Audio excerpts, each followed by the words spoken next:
Everybody always says it's not what you know, it's who you know. But nobody ever teaches you how to know who you know. Maybe the answer for the question is far simpler than it seems. This event had a very strong impact on my life. It taught me to be thoughtful for every word I utter and thankful for everything I have. To love my family, to be brave and simple. I believe that people commit suicide when they are afraid of tomorrow. It only takes a moment to make someone's day, to become a humane human. Sometimes those moments even change lives, as I discovered on Friday, 14th August 2015. I was closing my the trainer workshop when a participant came in with her queries on random professional and social aspects. I was initially surprised to hear her since she looked confident and rational with a poised and crisp flow of thoughts. I figured that she must have an important disagreement in professional or social engagement. So, post our discussion, I asked her about her evening plans. I don't have anything special going on, she told me. I just want to feel good tonight. I gave her my views on dealing with imperfections around and how being an army officer's son shaped me as an individual. Also, why I am passionately in love with training and how I am committed towards changing lives. During our approx 30 minutes together, we joked and laughed. At the end, she smiled radiantly, hugging me goodbye.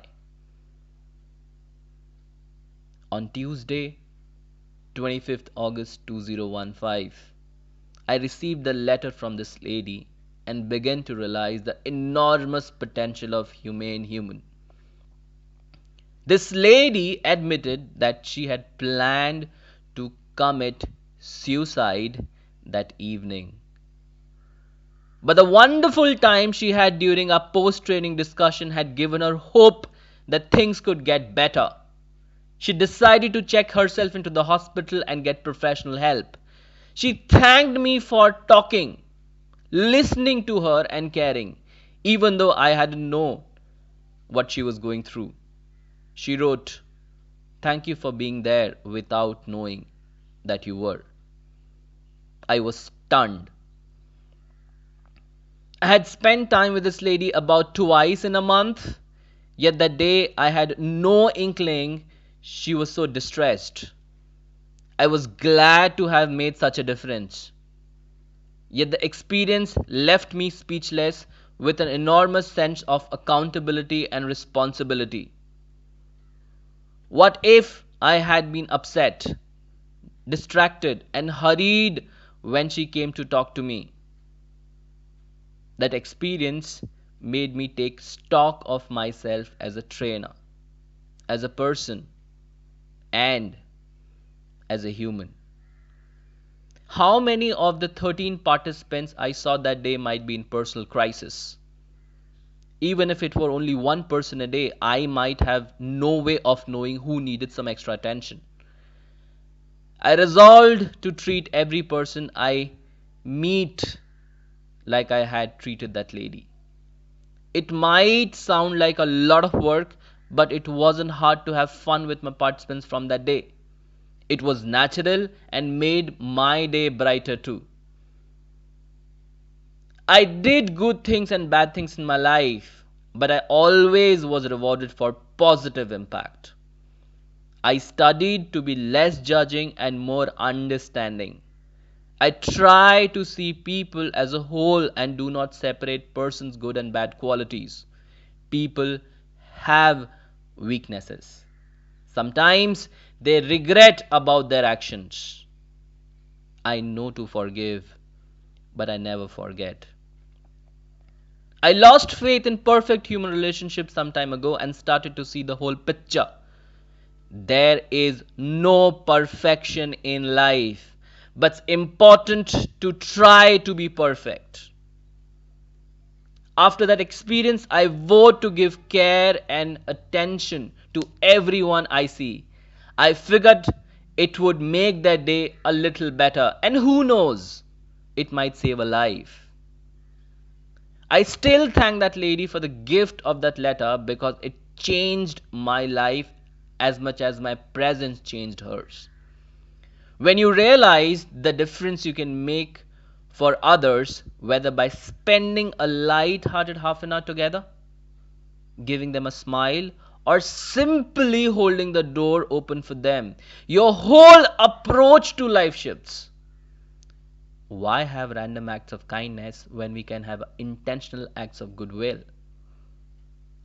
I go back to that event and analyze it every day. I also wanted to go with it in public, but I could guess that it would make me emotionally engaged. I felt even more emotional than I thought I will be. This helped me to realize that there are more important things than money or career. It also revealed the importance of forgiveness. I learned to forgive myself and to go forward in every single crisis of my life. It made me to speak out at any price. The only reward for that kind of action is knowledge that possibly I prevented a tragedy. I believe that it was worth it. Everything about our biology is to avoid pain, avoid injury, avoid death. Even people who feel suicidal, fortunately, have a very hard time actually making an attempt. The event above may show me as an empathetic person, but I like to analyze my actions, to go deep down to my conscious. Is important for me to create impact on people. For that reason, I did not want to talk something meaningless. Eventually, the tragic end of someone I never met personally always heard what fantastic woman she was and how her suicide killed the real someone I knew was one of the most significant events of my life. I decided to use this forum because I wanted to create deep and complicated image of my personality. There are a lot of different ways for a person to express himself, but I always like to talk, write, and it was the best way for me to express my identity. Suicidal thoughts are temporary. Suicide is permanent. Don't give in to thoughts. Remember, you can overcome them.